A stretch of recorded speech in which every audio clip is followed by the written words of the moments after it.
Titulaire indiscutable dans son club au Sporting Portugal, le défenseur central ivoirien Ousmane Diomandé n'arrive toujours pas à avoir une place de titulaire en sélection. On va parler d'Ousmane Diomandé, à présent le paradoxe Ousmane Diomandé, qui est indiscutable, le défenseur central au Sporting Lisbonne de Ruben Amorim, l'un des leaders d'une défense de fer qui n'a encaissé aucun but sur les 6 derniers matchs, toutes compétitions confondues. Au Sporting, il est intraitable, on peut le dire. En sélection, c'est différent.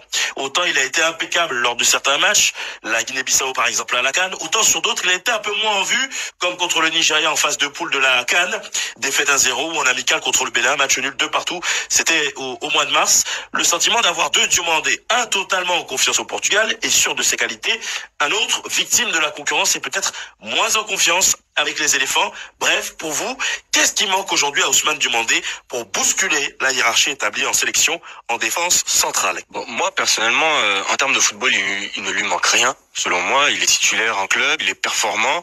J'ai vu une stat passer que c'est le 3e défenseur d'Europe ayant remporté le plus de duels aériens depuis le début de la saison. Mais voilà, il fait face à la dure loi de l'équipe nationale et encore plus celle de Côte d'Ivoire où la concurrence est rude. Il y a un coach aussi qui est Mercier et je pense que au vu de tous ses choix cohérent qu'il a fait ces derniers mois, s'il estime que Ousmane Diomandé, qui est champion du Portugal, titulaire indiscutable au Sporting, performant en Ligue des Champions, ne joue pas en sélection, c'est qu'il a ses raisons. Donc, c'est pas forcément ses performances en club, parce que c'est ce qui l'amène à être sélectionné en équipe nationale.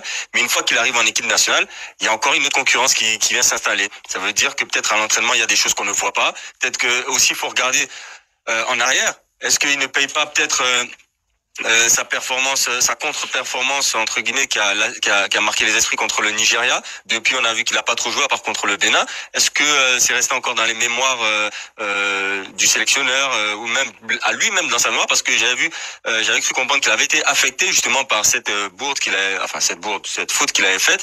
Et on l'a vu dans ses performances. Ça a impacté ses performances derrière. C'est vrai que le peu d'occasions où on l'a vu jouer, c'était pas l'Ousmane Diomandé qu'on a pu voir avant la CAN où il était indiscutable avec Evan Dika en charnière centrale.